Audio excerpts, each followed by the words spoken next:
Mana burung yang berdosa, yang hidup itu dicelup dalam darah Yesus.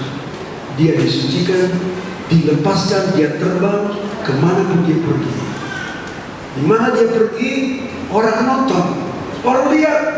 Inilah dia orang yang membawa tanda darah, bawa kemana-mana, yang memberitakan tentang kematian Yesus kemana-mana. Itulah kesaksian kita semua. Haleluya. Di sini kita tahu bahwa kalau kita pun diajak untuk ikut menderita bagi Injil. Injil apa? Injil keselamatan. Kita turut merasakan seperti Yesus mati ada pada kita. Lalu kemana kita bawa orang melihat ada Yesus yang mati dalam kita. Haleluya. Yesus mati buat kita. Ini tanda bahwa kita sudah ditebus oleh darah itu. Dan itulah yang menjadi kesaksian kemana pun kita pergi. Sehingga timbul nyanyian. Saksi mana saja bisa ku mengembara di seluruh dunia. Saksi mana saja. Kalau burung terbang kemana pun dia pergi, saudara. Lawan angin, pakai angin, kalau dia terbang, orang bisa lihat inilah orang yang membawa berita tanda merah, tanda darah Yesus yang sudah menyelamatkan dia. Haleluya. Begitulah juga saudara dan saya, kalau kita menjadi anak Tuhan, rasanya susah. Senang sih senang, keselamatan, pertolongan Tuhan, berkat Tuhan. Tetapi banyak orang yang sudah memfitnah kita, mengolok kita, mengejek kepada kita. Kita rasanya sakit, menderita, tetapi tak apa-apa.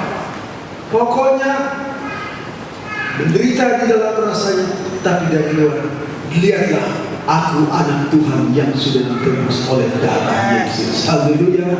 Sebab itu saudara, sebagai contoh yang lain. Sebagai contoh yang lain, kita membuka ke dalam 2 Korintus, surat Korintus yang kedua, pasal yang keempat. Surat Korintus yang kedua, pasal yang keempat, mulai ayat 7 sampai dengan ayat yang ke-11 atau 12. 2 Korintus pasal 7, pasal 4 mulai ayat 7. Apa yang kita baca di kitab Imamat tadi, sekarang kita baca dalam surat Korintus. Ayat 7. Tetapi harta ini kami punyai dalam bejana tanah liat, supaya nyata bahwa kekuatan yang melimpah-limpah itu berasal dari Allah, bukan dari kami. Nah, apakah itu yang disebut harta yang indah? Harta ini kami punyai dalam bejana tanah liat. Bejana tanah liat ini siapa? Siapa bejana tanah liat? Bejana tanah liat atau satu buatan tanah liat, gentong dari tanah liat, atau apa kata bejana liat? Tentu kalau namanya bejana, tentu ada isinya. Manakah bejana yang dibuat dari tanah liat ada isi dalamnya? Apa yang dibuat dari tanah liat? Siapa yang dibuat dari tanah liat? Kita semua dibuat dari tanah liat. Baca dalam kitab Kejadian pasal 1, pasal 2. Sana kita baca, kita semua manusia dibuat oleh Allah dari tanah liat. Kalau dibanting bisa pecah. Tetapi dalam bejana tanah liat ini ada sesuatu harta. Harta bicara tentang kekayaan. Kekayaan itulah yang ada dalam kita.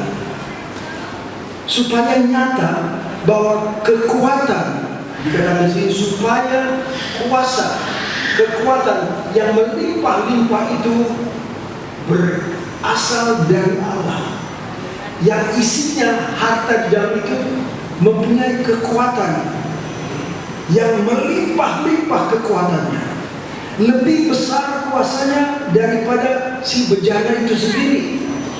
Bejana itu tanah liat, dibanting pecah itu saudara.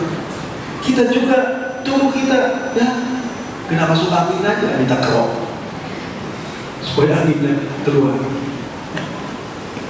Jangan cepat-cepat dari kesembuhan, sebab tanah liat. Tapi yang ada di sini, kuasa yang Tuhan berikan kepada kita mempunyai kekuatan yang luar biasa.